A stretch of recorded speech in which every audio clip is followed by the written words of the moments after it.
आता प्रवचन सुरुवात करूया. अरे बोल. तर कृष्ण जन्माष्टमीचं प्रवचन थोडस एकदम टेक्निकल होतं, म्हणून थोडस पुन्हा एकदा कृष्ण जन्माष्टमीचं प्रवचन मी रिपीट करायला आलोय. प्रवचन थोडस काय म्हणता येईल की कृष्ण जन्माष्टमी कशी साजरी करायची, तर भगवंतांना हृदयामध्ये कसं आमंत्रित करायचं, ही खरी जन्माष्टमी. प्रवचन एकदम ते प्रॉपर होतं, पण सर्व समुदायाला ते समजणं जरा अवघड पण होतं थोडस. पण असो, दरवर्षीच आपण कृष्णाची गोष्ट सांगितलीच आहेत लोकांना, आहे नाही, म्हणून यावेळेला जरा थोडस तात्विक प्रवचन होतं, तर असो काय हरकत नाही. तर कृष्ण जन्माष्टमी आपण दरवर्षी साजरी करत असतो. तर भगवद्गीतेमध्ये श्रीकृष्ण अर्जुनाला सांगतात, जन्म कर्मच मे दिव्यम एवं यो वेत्ती तत्वतः त्यक्त्वा देहम पुनर्जन्म नैति मामेति सो अर्जुन. तर जो व्यक्ती माझ्या जन्माचं आणि कर्माचं दिव्य स्वरूप जाणतो, तो व्यक्ती या भौतिक जगामध्ये पुन्हा जन्म घेत नाही, तर तो कुठे जातो? माझ्या धामाची प्राप्ती करतो. तर श्रीकृष्ण या श्लोकामध्ये बजावून सांगतात अर्जुनाला की माझा जन्म आणि माझी कार्य ही साधारण नाहीत. आता आपण पाहतो की साधारण व्यक्ती या जगामध्ये जन्माला येतो. कसा जन्माला येतो? आपला जन्म कसा होतो या जगामध्ये? आहे की नाही? पुरुषाचा स्त्रीचा संग झाल्यानंतर मग तो जीवात्मा मातेच्या उदरामध्ये प्रवेश करतो. उदरामध्ये प्रवेश केल्यानंतर 9 महिने 9 दिवस त्याला त्या उदरामध्ये राहावं लागतं आणि मग त्याला जन्म मिळतो, बरोबर ना? 9 महिने 9 दिवसांचा कालावधी पण कसा असतो आतमधला? अतिशय भयंकर असतो, आहे की नाही? भगवद्गीता अभ्यास वर्गामध्ये आपण चर्चा करतोय, आहे की नाही? 9 महिने 9 दिवसांचा गर्भाशयामधला काळ जो आहे, डोकं खालीन पाय वरती, अशा परिस्थितीमध्ये तो जीवात्मा गर्भाशयाच्या पिशवीमध्ये असतो. बाजूनी सर्व मलमूत्र असतं, कृमी कीटक असतात आणि भयंकर अवस्थेमध्ये हा गर्भ त्या उदरामध्ये राहत असतो आणि मग त्याचा जन्म होतो. आणि जन्म होताना पण काय अवस्था आहे? जन्म होताना सुद्धा त्याला आक्रोश करून मग जन्माला यावं लागतं, आहे की नाही? प्रत्येक बालक हा जन्माच्या वेळी मोठा आक्रोश करतो, आरडाओरडा करून मग तो जन्माला येतो. आपण हॅपी बर्थडे साजरा करतो, होय की नाही? पण खरंच तो हॅपी असतो का? बर्थडे हॅपी आहे का? आपण लिहिलेलं असतं हॅपी बर्थडे, आहे की नाही? पण तो हॅपी आहे का? नाही. प्रत्येक व्यक्ती, आपण पण रडतच जन्माला बाहेर आलेलो आहे, पण आपण ते सर्व विसरून गेलेलो आहोत. विसरलो की नाही आपण? तर भगवान ज्यावेळी जन्माला येतात त्यावेळी भगवंत असे रडत खडत जन्माला येत नाहीत. आले का भगवंत असे जन्माला? नाही. आपण पाहतोय ज्यावेळी कंस हा देवकी मातेला घेऊन चाललेला असतो रथामधून, होय की नाही? सासरी घेऊन चाललेला असतो, त्यावेळी काय होतंय? मोठी आकाशवाणी होते आणि आकाशवाणीद्वारे सांगितलं जातं, काय सांगितलं जातं? अरे मूर्ख कंसा, ज्या बहिणीला तू घेऊन चाललेला आहेस तिच्या सासरी, तिचा 8वा पुत्र काय होणार आहे? तुझ्या मृत्यूचं कारण बनणार आहे. असं म्हटल्याबरोबर कंसाने काय केलं? देवकीचे केस पकडले, म्यानातून तलवार काढली आणि मुंडकं धडापासून वेगळं करणार तेवढ्या त्या ठिकाणी वसुदेवाने काय केलं? कंसाचा हात पकडला आणि म्हटला वसुदेव की अरे कंसा, तू एवढा प्रसिद्ध आहेस, संपूर्ण विश्वामध्ये तुझी एवढी प्रसिद्धी आहे आणि एवढ्या एका अबला स्त्रीला तू घाबरतोयस, तेही तिच्या उदरातून येणारं बालक, तेही 8वं बालक. तो आत्ताच तयारी करायला लागला सगळी तुझ्या मृत्यूपासून रक्षण करण्याची. थांब जरा म्हटले की तू एवढा प्रसिद्ध आहेस, तुझ्याकडे इतकं हजारो हातींचं बळ आहे, एका जर अबला स्त्रीला मारलंस तर तुझा काय होईल? नाव लौकिक धुळीला मिसळून जाईल. त्याच्यामुळे थांब म्हटले, मी स्वतः जबाबदारी घेतो. कोणती? तो जो नवजात शिशु आहे, 8वा बालक जन्माला येणारा, त्याला मी स्वतः काय करीन? तुला सुपूर्त करून टाकीन. हिला कशाला मारतोय उगीच आणि तुझं नाव तू खराब करून घेतोयस? असं म्हटल्यानंतर मग कंसाने काय केलं? आपली तलवार म्यानामध्ये घातली अशी. आणि कंसाला हे माहिती होतं, काय? कंसाला माहिती होतं की वसुदेव जो आहे की नाही, हा अतिशय प्रामाणिक आहे, सत्यवचनी आहे, कधीच खोटं बोलणारा नाही. आणि असं म्हटल्यानंतर मग कंसाने म्यानामध्ये तलवार घातली, देवकीला सोडून दिलं. पण बघा, सोडून दिलं त्यांनी, पण म्हटला की तुम्हाला मी असं सोडणार नाही, मी जेलमध्ये तुम्हाला बंदी करणार. दोघांनाही जेलमध्ये टाकलं. आणि जेलमध्ये टाकल्यानंतर पहिला बालक जन्माला आला. पहिला बालक जन्माला आला आणि वसुदेवानी लगेच तो बालक काय केला, कंसासमोर आणून ठेवला. त्यावेळी कंस काय म्हटला, अरे वसुदेवा, तुझ्या या पहिल्या बालकापासून मला काही धोका नाही, याला माघारी घेऊन जा. तुझ्या 8व्या बालकापासून मला धोका आहे. वसुदेव गेले आणि लगेच नारद मुनी त्या ठिकाणी आले. नारद मुनी कंसाला म्हटले की अरे कंसा, हे कमळाचं फुल आहे म्हटले, आणि या फुलामध्ये या 8 पाकळ्या आहेत, याच्यामधली पहिली कुठली, 8वी कुठली, ती सांग. असं म्हटल्यानंतर कंसाला घाम फुटला. नारद मुनी सांगतात म्हणजे बरोबर आहे, आता सांगा कमळाच्या पाकळीमध्ये पहिली आणि 8वी सांगू शकतो का आपण? नारद मुनी म्हटले, पहिला बालक पण 8वा असू शकतो, दुसरा पण 8वा असू शकतो, तिसराही 8वा असू शकतो. आणि काडी लावून टाकली तिथं नारद मुनीने. आता नारद मुनी म्हणजे काय कळीची नारद आहेत का हो? नाहीत. नारद मुनी हे महाजन आहेत, हे आपल्याला माहिती असलं पाहिजे. आलं लक्षात? महान भक्त, शुद्ध भक्त भगवंतांचे आहेत नारद मुनी. तर नारद मुनींना या ठिकाणी काय करायचं होतं, भगवान श्रीकृष्णांना लवकर प्रकट करायचं होतं. कंसाचा हा अत्याचार वाढवून भगवंतांची कृपा लवकर या जीवांवरती व्हावी म्हणून नारद मुनी त्या ठिकाणी आले होते कंसाला सांगण्यासाठी.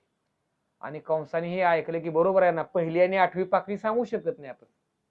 उठला सिंहासनावरनं आणि ताड ताड ताड करत गेला बंदीशाळेमध्ये. आणि बालक जे होतं ते हिसकावून घेतलं आणि गरगर फिरवलं आणि जमिनीवर आपटून मारून टाकलं. अशी कंसाने किती बालकं मारली? 6 बालकं मारली.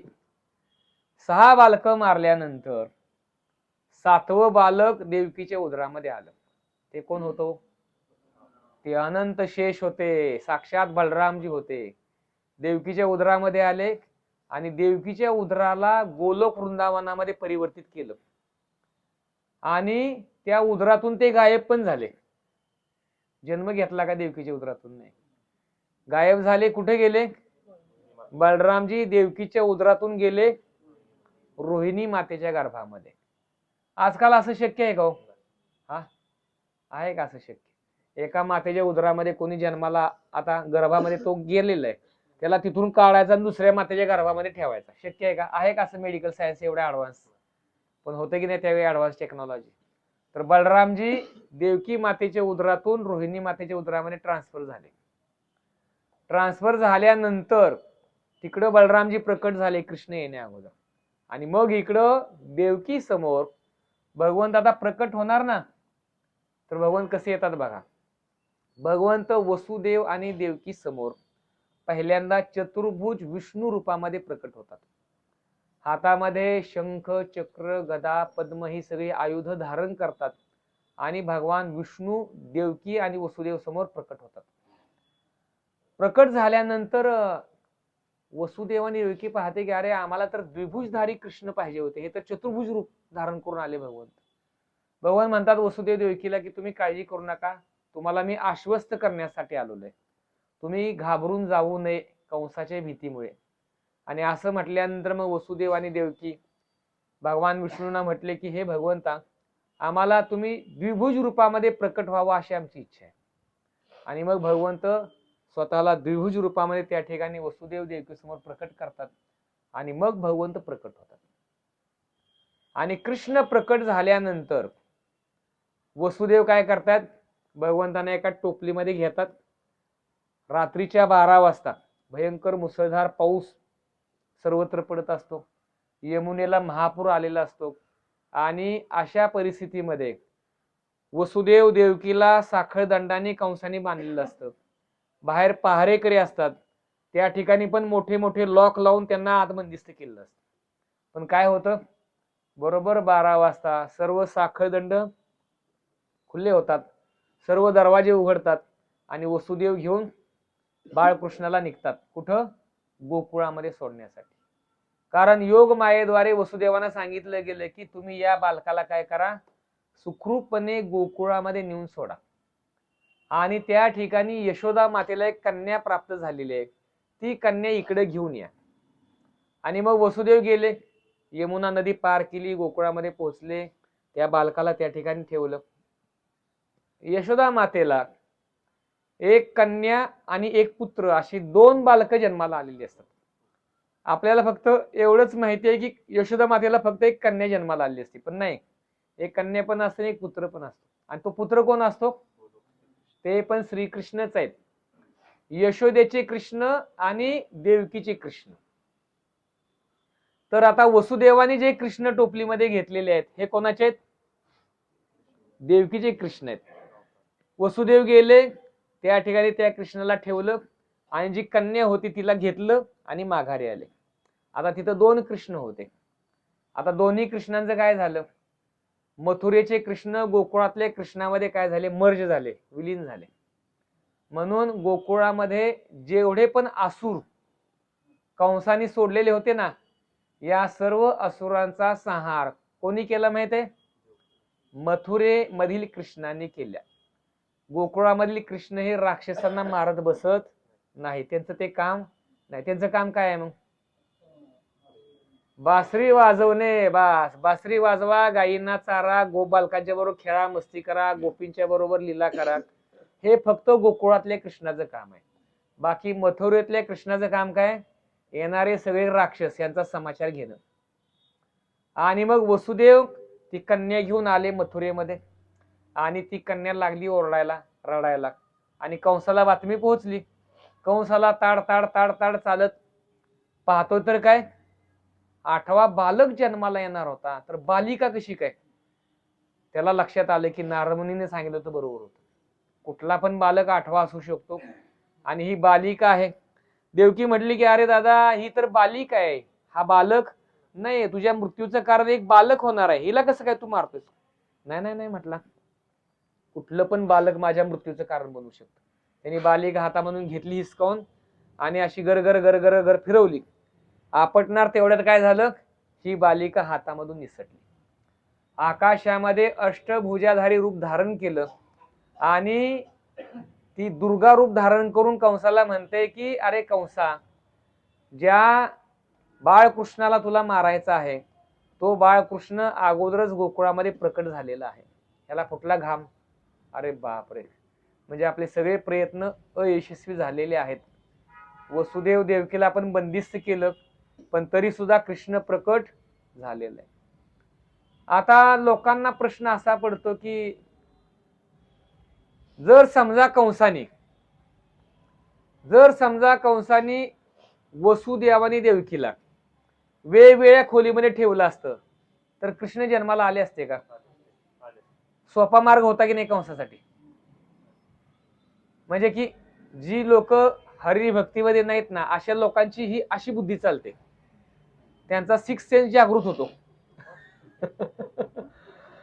आणि ते विचार करतात की जर कंसाने असं केलं तर सोपा मार्ग होता की मेहनतनं तलवार काढा, मारा, वेगळं ठेवा ना, त्यांना डिवोर्स देऊन टाका जबरदस्ती.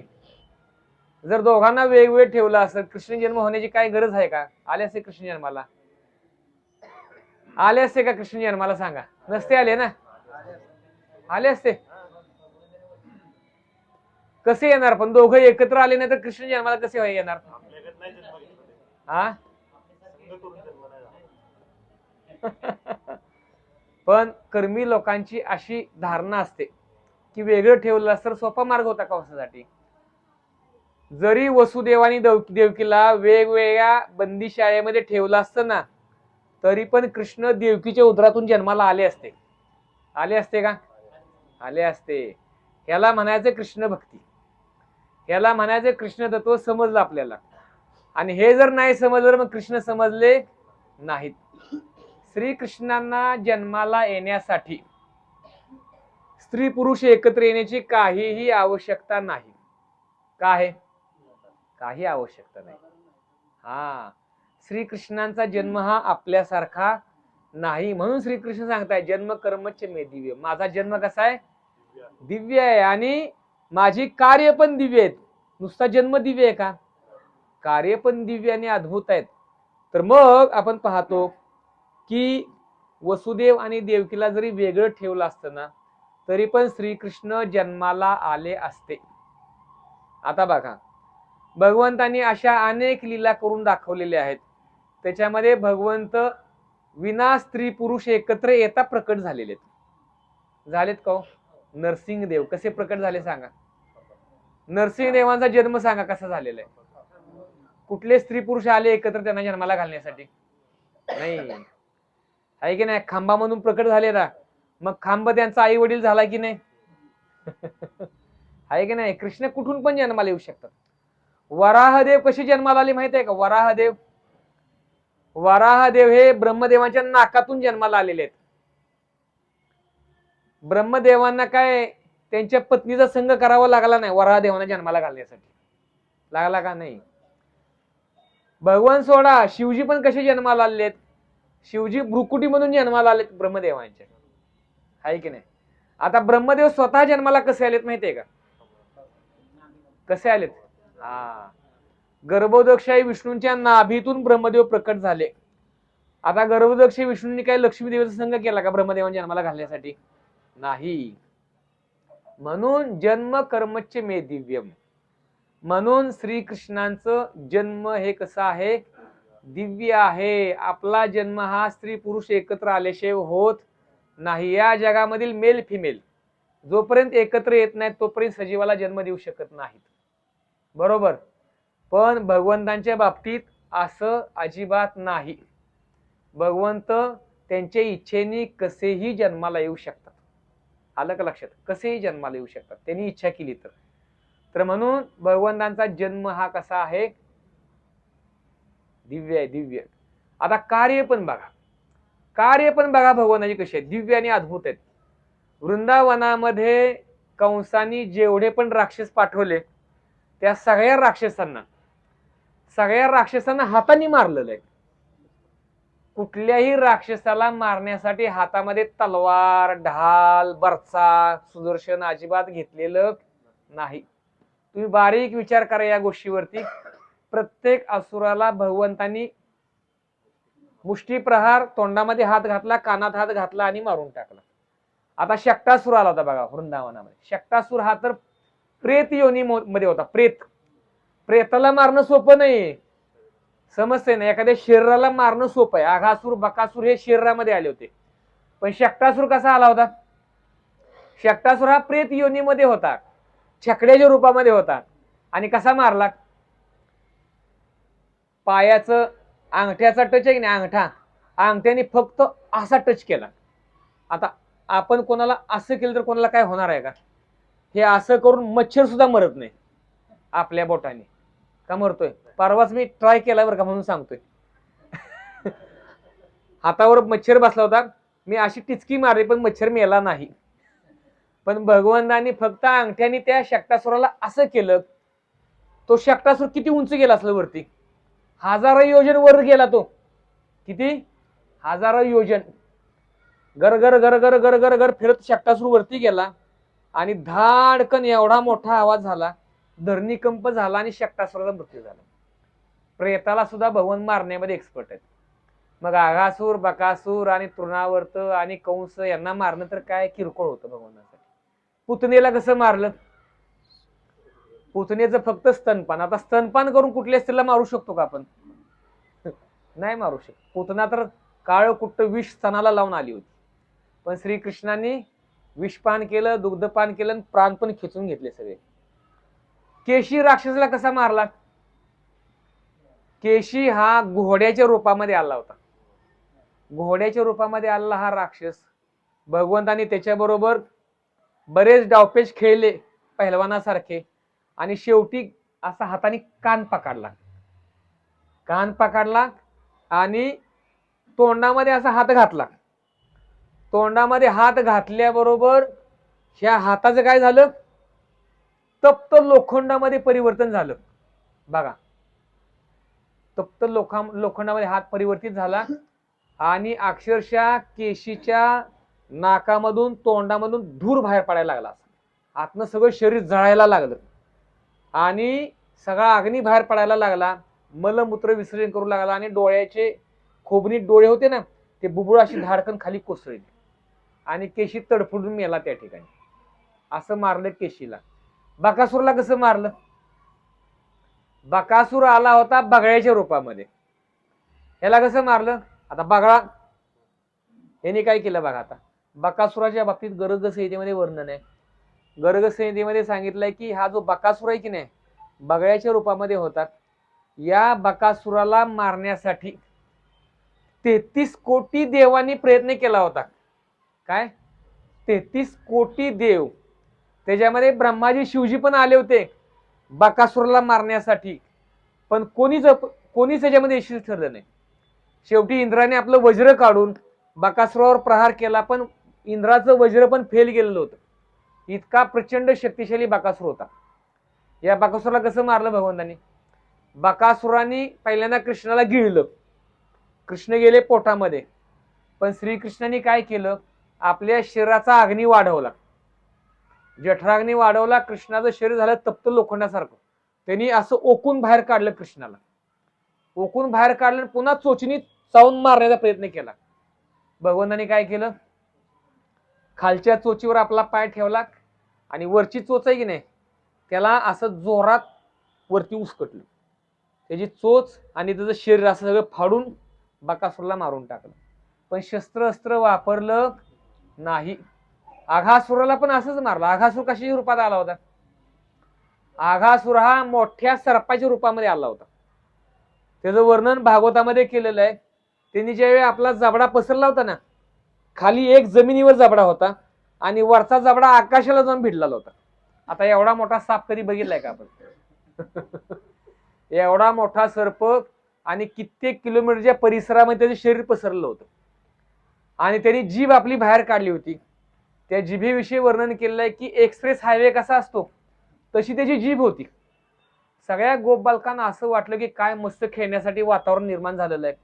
पहिल्यांदाच हे लोकेशन सगळं गोपबालकांनी दिसलं होतं.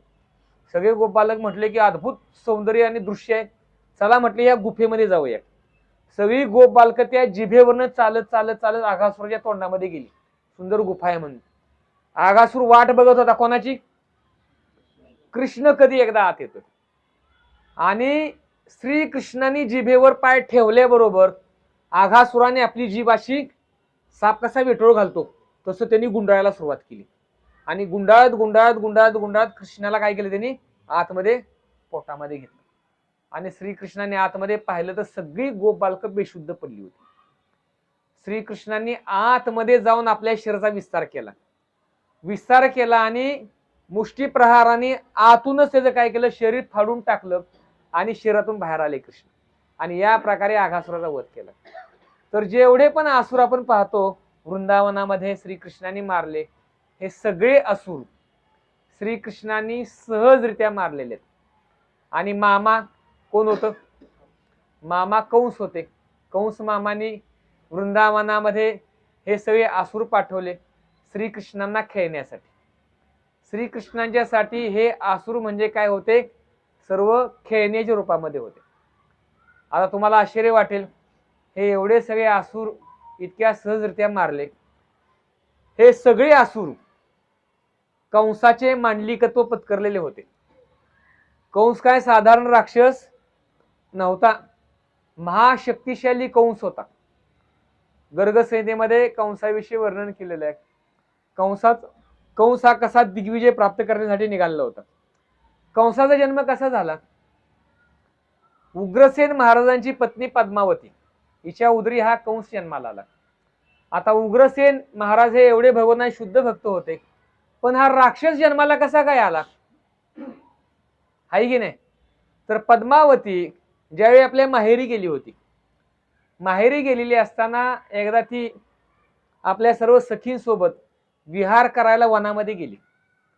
वनामध्ये गेलेली असताना द्रुमिल नावाचा एक राक्षस, हा राक्षस उग्रसेन महाराजांचं रूप घेऊन त्या ठिकाणी पद्मावतीला भेटायला येतो आणि पद्मावतीबरोबर त्याचा संग होतो.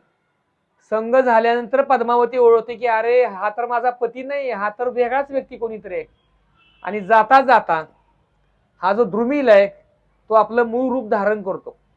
त्यावेळी पद्मावतीला पश्चाताप होतो की अरे आपला संघ हा चुकीच्या व्यक्तीबरोबर झालेला आहे आणि या द्रुमिलचा संघ झाल्यामुळे हा कंस जन्माला आला. आपला आश्चर्य वाटत ना कधी कधी की अरे कंस कसा काय जन्माला आला उग्रसेन महाराजांच्या पोटी. पण हा कंस राक्षस पुत्र आहे आणि असा याचा जन्म झाला आणि हा प्रचंड सामर्थ्यशाली होता. कठोर तपस्या करून त्यांनी हजारो हत्तींचं बळ प्राप्त केलं होतं. गर्ग सैनिकांनी सांगितलेलं आहे कंसाने हजारो हत्तींचं बळ प्राप्त करून हा दिग्विजय प्राप्त करायला निघाला होता. निघालेला असताना हा मगध राज्यामध्ये येतो. मगध राज्यामध्ये आल्यानंतर त्या ठिकाणी जरासंधाची ही नगरी होती. जरासंधाने काय केलं, त्याच्याकडं एक हत्ती होता. त्या हत्तीकडे 10,000 हत्तींचं बळ होतं. म्हणजे हत्तीकडे पण त्या काळच्या 10,000 हत्तींचं बळ होतं. त्यांनी पाठवलं कंसावर आक्रमण करण्यासाठी तो हत्ती. त्याचं नाव होतं कुवलयपीड. आणि हा हत्ती कंसाबरोबर युद्ध करण्यासाठी गेला. कंसाने त्या हत्तीची सोंड पकडली. हत्तीची सोंड पकडून त्या हत्तीला आकाशामध्ये असा गरगरा गरगरा गर फिरवला आणि फिरवून उंच आकाशामध्ये फेकला. जाऊन बरोबर जरासंधाच्या समोरच पडला हत्ती. आणि जरासंधाला घाम फुटला. विचार करू लागला की या कुवलयपीडला जर एखादा व्यक्ती असा गरगर आकाशामध्ये फिरवतो आणि माझ्याकडे फेकून देतो म्हणजे तो सामर्थ्यशाली असला पाहिजे. जरासंध विचार करू लागला.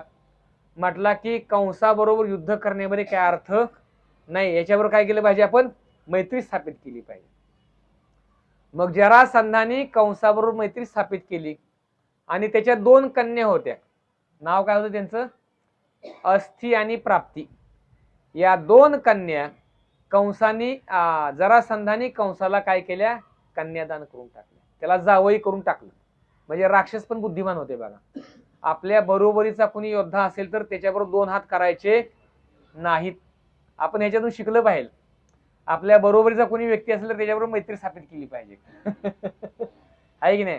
रावणाने पण बघा वालीबरोबर युद्ध करताना एकाचे 2 हात केले नाही. त्या ठिकाणी वालीबरोबर त्यांनी मैत्री स्थापित केली. इथं जरासंधाने कंसाबरोबर मैत्री स्थापित केली. आणि जरासंध म्हटला की हुंड्यामध्ये तुला मी काय करतो, हा कुवलयपीड देऊन टाकतो.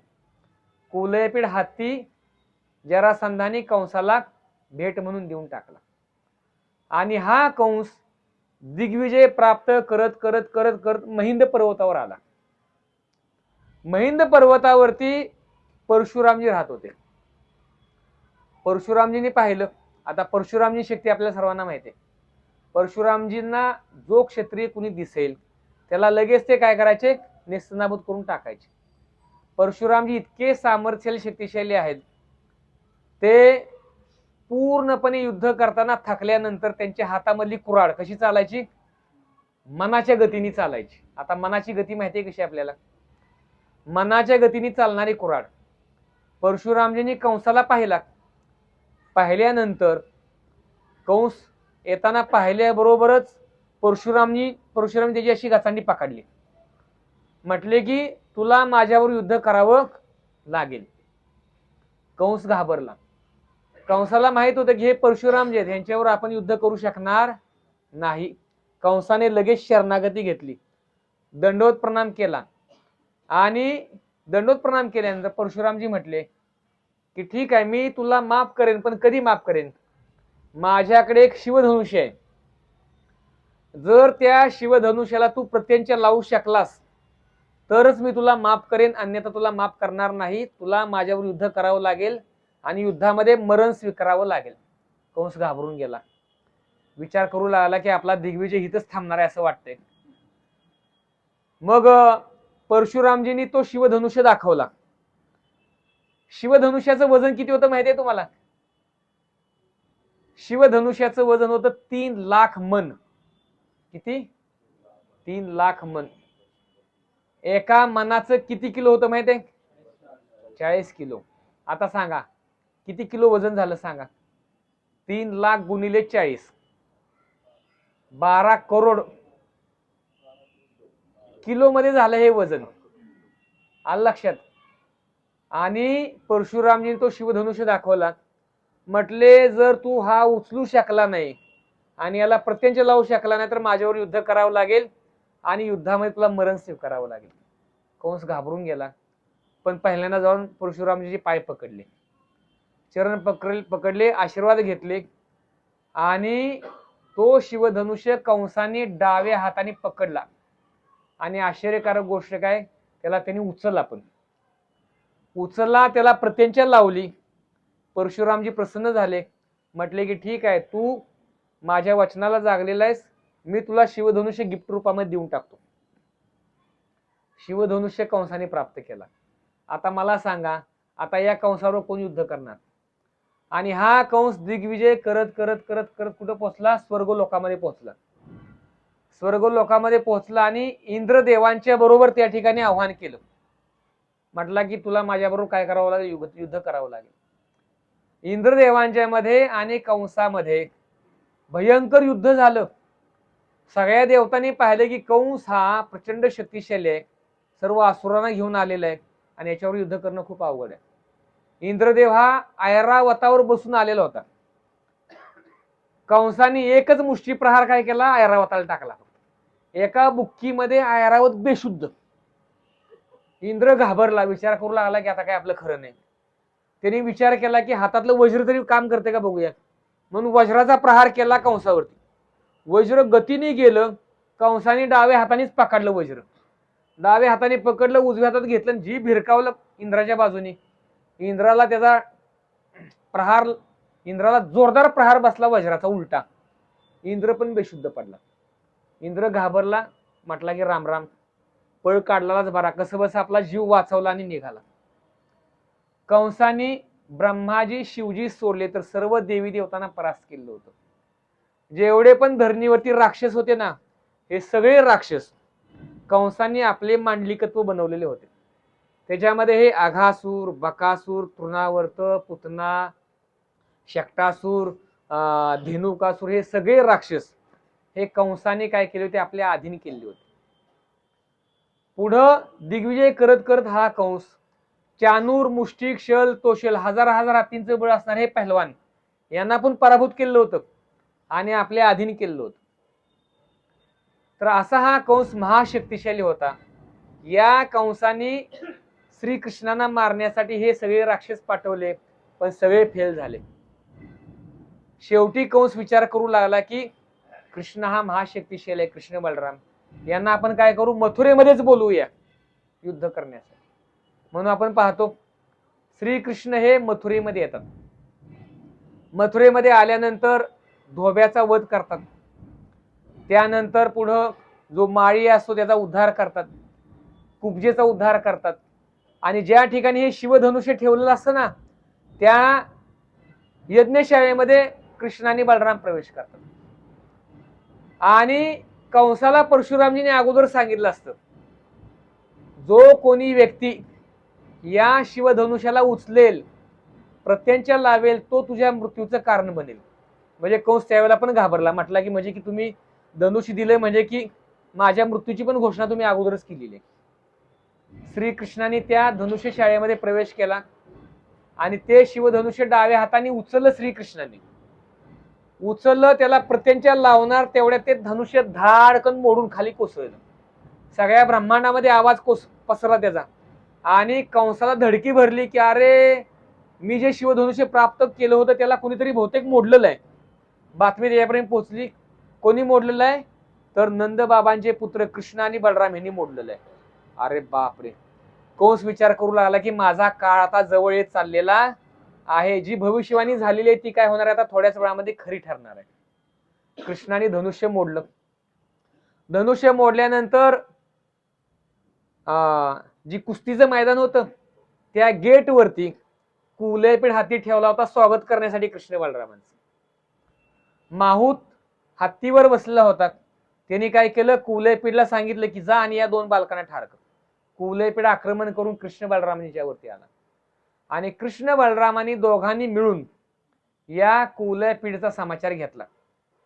भयंकर युद्ध झालं आणि या युद्धामध्ये कृष्ण बलरामांनी कुवलयपीठचे जे दोन्ही सूळ होते ना, दाताचे सूळ दोन्ही उपसून काढले उपसून काढले. आकांताने कुवलयापीठ ओरडू लागला आणि त्या हस्तिदंताने त्याला बडवायला सुरुवात केली आणि इतका मारला शेवटी कृष्णाने सोंड पकडली आणि असा गरगर गरगर गर फिरवला, उंच आकाशात टाकला आणि वर्ण खाली धाडकन कोसळल्यानंतर त्याच्या नाका तोंडातून रक्ताचा प्रवाह बाहेर पडू लागला आणि हस्तिदंताने बडवून त्याचा वध केला.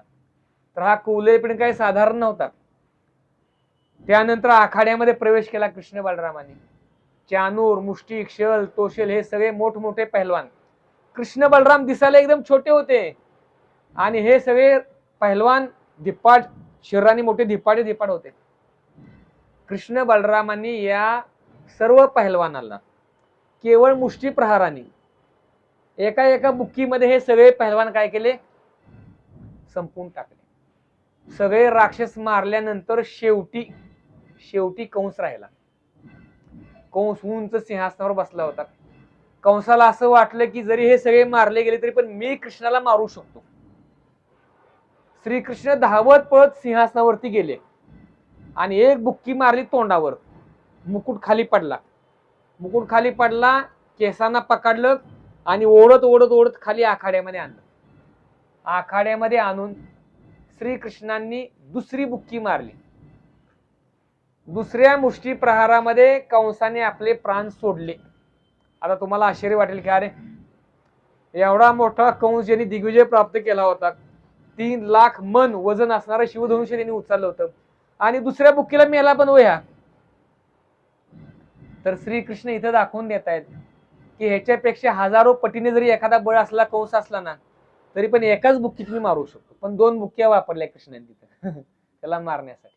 तर या प्रकारे कंसाचा संहार श्रीकृष्णाने केला. तर श्रीकृष्ण कंसाला असं वाटत होतं की छोटी बालक आहेत आणि यांना काय मी असं चुरगुळून मारून टाकीन. पण कंस त्यांना मारण्यामध्ये यशस्वी झाला नाही. दिसायला ती छोटी बालकं होती पण ती साधारण बालकं नव्हती. म्हणून मी बघा मागच्या वेळी पण उदाहरण देतो. आपण एवढे सर्वजण जमलो, किती असो आपण 60-70 लोक असो सगळे मिळून, पण समजा वरनं एक बारकं पिल्लू सापाचं पडलं वरनं खाली इथं आणि असं फिस करायला लागलं तर थांबू का आपण? आपल्या हातात काहीच नाही आता, गृहीत धरा. थांबू का आपण? का थांबणार नाही सांगा बरं? ते दिसायला बारकं दिसतंय पण ते भयंकर आहे. प्रेमाने जरी जवळ आलं तरी पण तुम्ही घेणार नाही त्याला जवळ, आहे की नाही? आणि चावलं तर काय प्रश्नच नाही, तुम्ही हॉस्पिटल पर्यंत जाऊ शकणार. तशी ही कृष्ण बलराम बालकं होती. ती दिसायला अशी बारकी दिसत होती पण पावर खतरनाक होती. एकच बुक्की पुरेशी आहे त्यांची. म्हणून कृष्ण वय वर्ष 7 होतं परंतु 7व्या वर्षी पण गोवर्धन धारण केला होता. अख्ख्या वनाला दावाग्नी लागला. सगळा दावाग्नी श्रीकृष्णांनी पान केला होता, आहे की नाही? कालिया नाग भयंकर विष संपूर्ण त्या यमुनेच्या जळामध्ये पसरलं होतं. पण काय केलं ना कालियाचं दमन. पुतण्याने भयंकर विष लावून स्थाना आले होते, आहे की नाही? सगळं विष पान केलं होतं. तर असे श्रीकृष्ण हे दिसायला साधारण असतील पण ते साधारण नाहीत. म्हणून जन्म आणि कर्म हे साधारण नाही. हे कसं आहे, दिव्य आहे. ते समजणं खूप अवघड आहे पण ते समजून जर घेतलं तर मग आपण काय होऊ शकतो, भगवंतांच्या धामामध्ये प्रवेश करू शकतो. म्हणून वृंदावनामध्ये जेवढे पण राक्षस कंसाने पाठवले होते हे सगळे खेळण्याच्या रूपामध्ये होते. श्रीकृष्ण आणि बलरामजींसाठी, कृष्ण आणि बलरामजींसाठी ही खेळणी होती. आणि जेवढे पण कंस मामा खेळणी पाठवायचे या सर्व खेळण्यांची मोडतोड करूनच कृष्ण काय करायचे, त्यांना माघारी पाठवायचे. तर असे सगळे राक्षस श्रीकृष्णांनी मारले होते. आणि पुढे नंतर आपण पाहतो हेच कृष्ण कुरुक्षेत्राच्या रणभूमीमध्ये पांडवांना मदत करतात. रणभूमीमध्ये पण 11 अक्षौणी सेना होती, आहे की नाही? पांडव पक्षामध्ये 7च होती. तरी पण आपण पाहतो श्रीकृष्णांच्या मार्गदर्शनाखाली अर्जुना करवी श्रीकृष्णांनी काय केलं, संपूर्ण कौरव सेना ही नष्ट करून टाकली. अर्जुन आणि भीम 2च पुरेसे योद्धे होते कौरव सेनेला संपवण्यासाठी. पण केवळ गायडन्स, श्रीकृष्णांनी कुठे काही शस्त्र उचललं का? फक्त भीष्मदेवांना मारण्यासाठी रथाचं चाक उचललं होतं पण मारलं का? नाही, आहे की नाही? कुठं शस्त्र अस्त्र उचललं नाही, केवळ मार्गदर्शन केलं भीमाला आणि अर्जुनाला आणि संपूर्ण कौरव सेना ही नष्ट करून टाकली. तर असे हे श्रीकृष्ण यांचा आपण जन्म उत्सव साजरा केला. तर म्हणून कृष्ण हे व्यक्तिमत्व साधारण नाही हे आपल्याला समजलं पाहिजे. कृष्ण आणि बलराम आणि श्रीकृष्णांच्या पासून आलेले विस्तारित रूप हे कोणीही साधारण नाहीत. म्हणजे कृष्ण जन्माष्टमी अशा श्रीकृष्णांना आपल्याला काय करायचंय, हृदयामध्ये स्थापित करायचंय. कसं करायचं स्थापित? हरे कृष्णा कृष्णा कृष्णा हरे हरे, हरे राम राम राम हरे. नियमितपणे हरे कृष्ण महामंत्राचा जप करू लागलो, आपण ध्यानपूर्वक करू लागलो, तर असे श्रीकृष्ण आपल्या हृदयामध्ये प्रकट होऊ शकतात.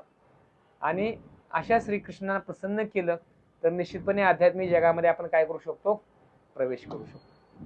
हरे कृष्ण. काय कोणाला शंका प्रश्न?